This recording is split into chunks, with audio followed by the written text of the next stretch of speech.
Ooh, that looks tasty. Welcome, folks. Today, the Hungry Gamer is back with another list. And this is a list that I've put together. I don't exactly know what to call it, but I'm just kind of calling it my top 10 unique games. And when I say unique games, I don't mean theme, though theme did help as I kind of ordered some games here and there a little bit. I was looking for kind of tiebreakers and stuff. And I also should say before I jump into this is not my best games of all time. In fact, some of the games that are higher up in this list, if I had to rank, would not be in my top 10 games of all time or anything like that. This is all just games that I think something about them I find very unique. And kind of the way I picked games was I thought about the games, and if I said, oh, that game reminds me of, then it was out. Because it's not unique because something else, it reminds me of something else rather than I think about a game and I'm like, oh, that reminds me of game on this list. And from there, I took a bunch of games and I started thinking about, okay, what about this game do I find unique? And that allowed me to kind of cut out a whole bunch of games that I like, that are very good games, that are just, to me, just using different mechanics and ideas, maybe in new ways. And they're not doing something to me that I thought, oh, wow, I haven't seen that before. And the last thing I'll say here is, when I say I haven't seen that before, I have not played every game. And I did not get into playing board games until in the last 5-6 years. So there's a lot of stuff out there from before that that I just haven't played and I'm not familiar with. So there's that. But, you know, it's my list. So here we go. The other criteria that I had to have the game. I have to own it. Has to still be with me. Not I owned it at one time, I gave it away, or I sold it, or I played it at somebody else's house. Because there's some other games that I think are very, very clever and unique, but I don't have them, so I'm not counting them. And just one more time, these are not when I'm like, this game is better than this other one because it's here, and this game that's not on the list, it's not good. I'm not saying anything like that. So we'll start with, I have 3 honorable mentions. And I'll tell you a little bit why they didn't make the list also. The first one is Too Many Bones. And the reason I have Too Many Bones here is I say all the time, yeah, in some ways this is like Too Many Bones or this part of Too Many Bones. But then again, I don't know really that I feel like Too Many Bones is doing something in any way, shape, or form that I'd never seen before. So you have I mean, it is the clever use of the dice and all of that, but you're leveling up and you're fighting and you're moving along the kind of the path and you're doing adventures and stuff. But I am so deep into Too Many Bones. I say, like I said, all the time, like, yeah, it's kind of like Too Many Bones. But I don't know if that's just because I played it all the time or what it is. And at the end of the day, it's rolling dice and tracking your health and doing those things. But it has to have an honorable mention because all the time it comes to my mind like, oh, this is a game that. And it is kind of unique because there's a bunch of different lists that I have done that maybe Too Many Bones should have been on, but I was like, I don't know, it's not really a dungeon crawl because of this, so it's not on that list, it's not on this list. And so to me, it's a unique game, and it has to be on there, and maybe that's partially because I love the game so much. The next honorable mention I have is Nidavellir. And to me, it certainly has something unique about it. Absolutely, it has the way you're upgrading your coins for the bidding. And perhaps some of the different set collection that you're doing. It definitely has some unique things about it, but never in my life have I been like, that reminds me of Nidavellir. Oh gosh, Nidavellir, it just, I don't know, for whatever reason in my brain, it's not one that pops out a lot. And even as I was thinking about this list, I did not think about it, and I just last night recorded a review about Nidavellir. And it was one of my top 5 games of the year, but for whatever reason, it doesn't pop in my brain as, ooh, unique, unique, unique. So for that reason, it's an honorable mention because it fulfills all the criteria, but I felt like if I didn't even think about it, it doesn't count. And the last honorable mention is Omicron Protocol, and I even put on the Dead Alive Games shirt that they gave me when I helped them out at their booth at Gen Con to kind of honor that. And I think there's some very unique stuff about Omicron Protocol. I think the world that they've created is unique. The representation is pretty unique as far as that goes. And it seems to me the way there's this third party faction that's kind of moving around back and forth that each player gets to control, and this like action shop thing. I don't know what to call it. I'm going to call it an action shop thing is what I'm calling it. All that to me feels very unique. But here's the thing. I don't play a lot of miniature skirmish games, so I just don't know. I don't know how unique everything is. I feel like it's pretty unique, but because my knowledge of that particular niche of board games is so small, I didn't feel like it was right to put it into the top 10. But it is definitely one that I say all the time, oh, this is clever, this is really clever, you should try this. But again, I just don't really have the knowledge to confidently stick this in the top 10. All right, so here we go. Number 10, I'm gonna try to go relatively quickly through these and just kind of highlight what it is about it that really stands out to me. Number 10 is Coloma. And Coloma stands out to me, one, because it's a game that really shines at high player count, which isn't unique necessarily, there's other games like that, but that's what always has it in my mind, so it's always kind of a top of my mind game that I bring up, because like, oh gosh, we got 5 people, what are we gonna play? Coloma. Right?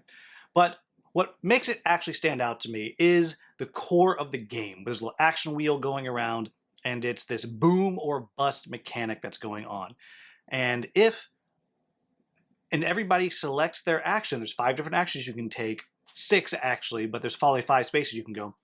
And everyone selects it in secret, and then you reveal, and everyone puts their pawns out, and whichever spot the most people have gone to, that's a bust. And it will lose one of the actions that you have, or that you would have if it was a boom action. And I don't know another game that does that. And I've played a fair amount of Euro games. I don't know of another game that does that. So that comes in at number 10. Number 9 is one that I actually went back and forth, is this 9, is this 10? And I wound up with it being at 9 because, well, the theme's a little more unique to me. And that is Rise of the Gnomes. And Rise of the Gnomes is an area control, troops on a map, worker placement game. And it's competitive or cooperative, but what makes it stand out to me is the way that the action selection works in this game. Because most of the worker spaces are on cards, and each turn the cards are shuffled and dealt out, and if you're not playing a max player count game, 2 of the cards aren't dealt out each turn, and so just might not be available at all. And then there's a lovely combination of instant actions, drafting new actions that are only going to be for you, and then going through this tableau that's out every turn, because not only does it become this worker placement, but it activates in a specific order. So it's also a bit of a programming game that you're dealing with as well. And to me, it's very, very unique. Again, are there other games that do something like that? Probably, but I don't know them. And I constantly think of Rise of the Gnomes when I think of games that really stick out, that are unique, especially because the theme is you're trying to be the greatest microbrewery fantasy race in this world, stopping the gnomes who are flooding the market with their crappy beer. Think Budweiser meets Amazon, right? So that's number 9. Number 8 is Vast. And I always think of Vast Mysterious Manor. I know that's the second one, Vast Crystal Caverns was first, but it's the same thing. And to me, this is the pinnacle, the quintessence of asymmetric player roles. There's nothing that is this asymmetric. I mean, there's a lot of games, even take about Root, same company, where you're playing a different game in many ways. You have different ways of scoring points, different ways of doing this. But if you're playing a Root, you can not easily, but you can grasp it if you know how to play one faction. There's a lot of stuff you already understand. You're playing Vast, you play one faction, great. It is nothing like any of the others. And I've talked about this game a lot. It makes it for a fragile balance that you're playing, but it is so unique. That experience when you're playing it, and each of those different characters you can play is so different. To me, that brings us in at number 8. Number 7 is a game that was a bit of the rage a couple years ago, and that is Forgotten Waters. And what this one gets for me is One, the voice work on the app. I don't know if this is the first app to be fully narrated with a full voice cast. I suspect Foreteller maybe was out before that, but this is the first one that I've ever played that I just thought was brilliant. I will just listen to the story. It is that good. And you combine that with this very, very clever cooperative game where you have to make choices together, but then suddenly you're thrown into this fast pace. You only have a little bit of time. Make your choices, pick the different spots that you're going to go mechanic, that it just stands out as something that is a unique experience. And I guess it's not unique anymore because they have a fantasy kind of mercenary group, D&D style version that's coming out soon. But for me, Forgotten Waters definitely comes as number 7 as a very unique game. Number 6 is one I talk about all the time, and I wish more people played, and that is Guildmaster. Now, on its surface, Guildmaster is just a Euro with a fantasy theme on it, though big props to them for the character art. It's just fantastic. But what makes it unique to me is all the different elements that are put together in a Euro game. So you have a lot of what you're doing is determined by dice rolling. The main things you're doing, you determine by dice. And there's lots of mitigation you can do, but it's dice. And that is very much not a Euro thing. Then you combine that with you're doing this action selection programming competitively in secret and trying to outthink the other players around the board. You're picking all your actions in secret as you're trying to upgrade and you're trying to outthink what everyone else is doing. But then when you run into each other, there's no simple, this person gets to go first. It is based on, again, rolling these dice as you're trying to show how powerful your guild is. And I don't want to go into everything, but even down to the contracts, which is how you get most of your points, the way that those things come out and the way that you have the choice, okay, I'm going to try to go for this one, but if you don't get that, the options that you have, if you failed, if someone else has gotten it before you, maybe they took it on turn 1, you're there on turn 2, all of that, it just makes for such a unique experience that I do not know any game like it. And so that is Guildmaster at number 6. Number 5 comes in as one that one is crazy unique theme because it's off the wall, crazy pants. And 2, again, just because I don't know anything like it, and that is Mouse, Cheese, Cat, Cucumber. And this is a game where there's several game modes you can play, but when you're playing the competitive mode, it's a little bit of social deduction. It's not like playing Werewolf, but there's a tiny bit of social deduction because you have to figure out what role everybody else is, because that role determines their win condition. But what you're doing is you're building this little maze, and every time you put a tile down in the maze, it's changing the maze. And as you're trying to figure out who everybody is, you are actively moving the mouse and the cat around this maze, and that is getting people closer and further away from their win conditions. And it's this huge unknown the whole way through. And again, I don't know anything like it. And of course, the theme is Crazy Pants, so it gets a little boost for that. Number 4 is a more recent game for me. It's an old game, or older game, but recent for me. And I've been playing it a lot, and it's just been living rent-free in my head for a while. And that is Argent the Consortium. And I like the theme, I like the art, all that. But the reason this one comes in so high for me is there are 2 mechanics in the game that just stand out as that's very clever. I'll start with the one that's less unique, and that is each of the workers that you have variable powers to them because they're wizards. And maybe you have it set up to where in your game, the red wizard, if you go into the same room as another player, they have their worker, you can literally fireball them and get them out. They go to the infirmary, they get something. But of course, maybe they have a green mage in there. Well, the green mage can't be hurt by fire, so they're safe. But of course, then you're going to use a spell and do... And there is this aggressiveness, intense aggressiveness to this worker placement that I find fascinating. And so that would have gotten it probably into the top 10. But what puts it so high in the list is the win condition. It's not points. It's not even something that's kind of like a step away from points. I'm thinking about a lot of Stonemaier games, like Euphoria, a game that I love, great game, you should play it, where you're trying to get these stars. Well, they're basically points, right? In this one, you're fighting for votes. And yes, you can say, oh, voter just points hungry, but not really, because what's happening is you have a different set of voters out each game, and whoever gets the most voters is going to win. But you only know what a couple of them do. And so throughout the game, you're having to choose which voter you want to find out what they are looking for. And sometimes they contradict each other. So it's this fascinating balance of trying to figure out, okay, I got to get at least 8 of these voters so I can win, or 6, or whatever, depending on your player count. But in order to do that, I got to find out what they want. Okay, well, this one wants the person that has the most mana at the end of the game. They're going to get their vote. But this person wants the person with the most gold. This person wants the person who has the most support amongst this magic subject area in this magic college.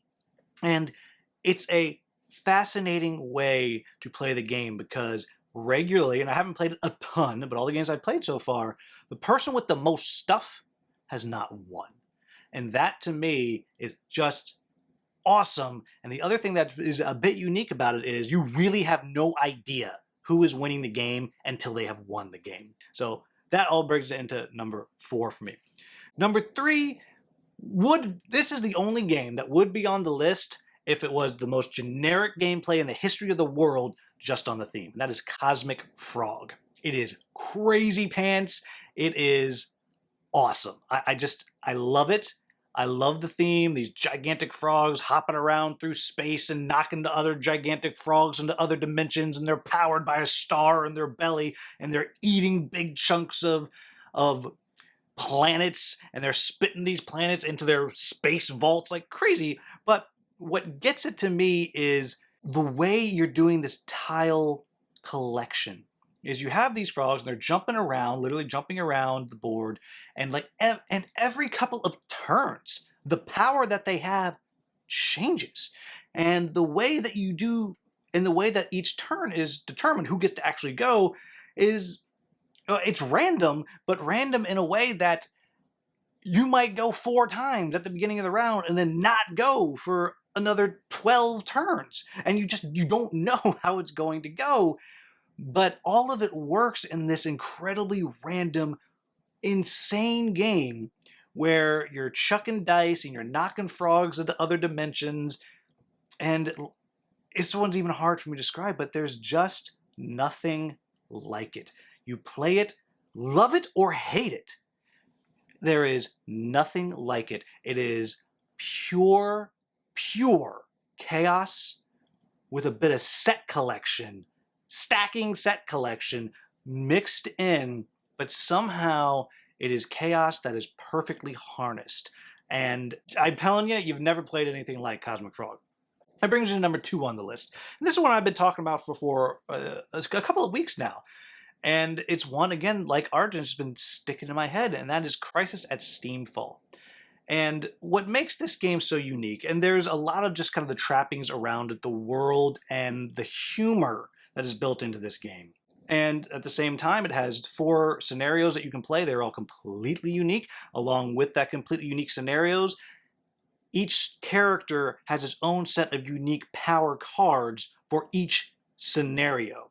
And they're all completely different. And that to me is very unique in itself. And then one of the modes has this journal that you play through, and you're making choices as you're going through, and each choice that you make on each stage of the game, you have a different objective, and if you achieve that objective, you get a new power, and then you go on to the next step, you make another choice. Literally choose your own adventure in this Euro-style game, just mixed in there, but seamlessly mixed in. But what really makes it stand out is the core mechanic of this just action selection, a la Scythe, a la Theurgy, that type of thing where you pick a thing and you do whatever that action is. But one, each character is different, but you're able to build up each one of those actions however you want. Well, maybe not however you want, but however you want, and uniquely, and you create these actions that are completely unique to you, but not only to your character, but to each individual game with that character based on what it is that you are trying to do. And it is completely fascinating the way it works. And again, I keep saying this, there is nothing like it. I'm sure there is, but I can't think of anything like it. So that's my number 2. And now my number 1 is an entire game that I just am like, who thinks of this? And that is Stay Cool, the game of multitasking. And it's a party game, and there's lots of fun party games out there. There's lots of great party games out there. There's lots of party games out there that have done such crazy cool stuff. Just One did such crazy cool stuff. Codenames, when it came out, did some amazing stuff that we hadn't seen before.